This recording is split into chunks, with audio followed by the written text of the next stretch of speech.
Hello my dear friends, आपका संसार मानस में बहुत बहुत स्वागत है।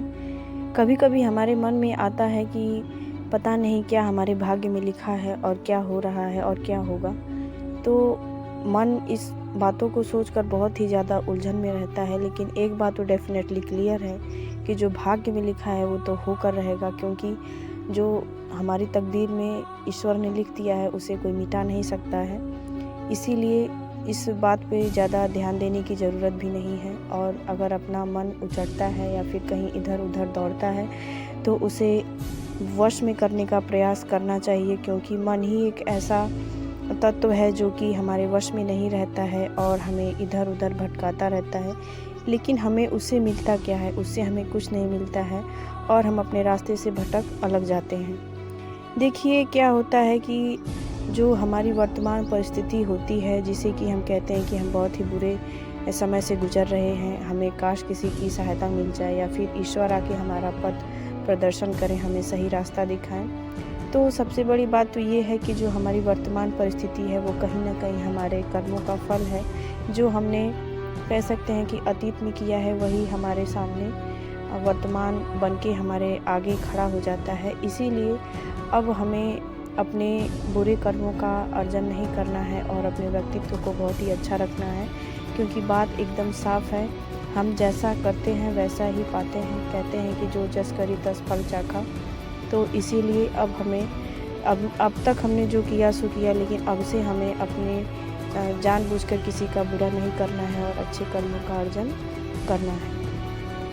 अब हम देखें कि कर्मों का फल तो भोगना ही पड़ता है, क्योंकि जिसने जो कर्म किया है वो कहीं ना कहीं हमारे सामने आता ही है।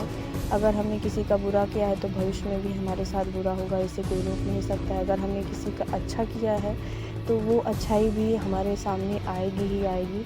अगर हम कभी किसी बुरी परिस्थिति में फंसते भी हैं तो आपने देखा होगा कि ईश्वर खुद तो नहीं आते हमारी सहायता करने, लेकिन अपना प्रतिनिधि बना के वो किसी न किसी को हमारे पास भेजते हैं ताकि हम उस बुरी परिस्थिति से निकल सकें। इसीलिए कर्मों का फल भोगेंगे, अगर अच्छा होगा तो अच्छा पाएंगे और बुरा कर्म किया है तो बुरा फल पाएंगे, इसमें कोई दो राय नहीं है। इसीलिए हमें बुरे कर्मों को करने से बचना चाहिए। मन से, वचन से, कर्म से किसी का भी बुरा नहीं सोचना चाहिए, क्योंकि वो भी एक तरह से बुरे कर्म की श्रेणी में ही आता है। इसीलिए हमें अपने मन पे, अपने वचन पे संयम रखना चाहिए। अगर अब हम बात करें तो कह सकते हैं कि कर्म फल पर स्वयं ब्रह्मा का वश भी नहीं चल सकता। ये बात एकदम सही कही गई है हमारे पूर्वजों के द्वारा, क्योंकि इस धरती पर त्रेता युग में जब श्री रामचंद्र आए या फिर द्वापर में कृष्ण आए या फिर कोई भी उनका अवतार हम देख लें, उनके चरित्रों को उठाकर देख लें, तो उनकी नियति में भी जो लिखा था वो उन्होंने पाया ही पाया। वो तो ईश्वर थे, क्या वो अपनी परिस्थिति नहीं बदल सकते थे? अगर हम देखें गुरु नानक को, ईसा मसीह को देखें, तो क्या उन्होंने अपनी नियति बदलने की कोशिश की? नहीं की। इसलिए क्योंकि ये सब ब्रह्मा या फिर कह सकते हैं कि बनाने वाले के नियम के खिलाफ होगा।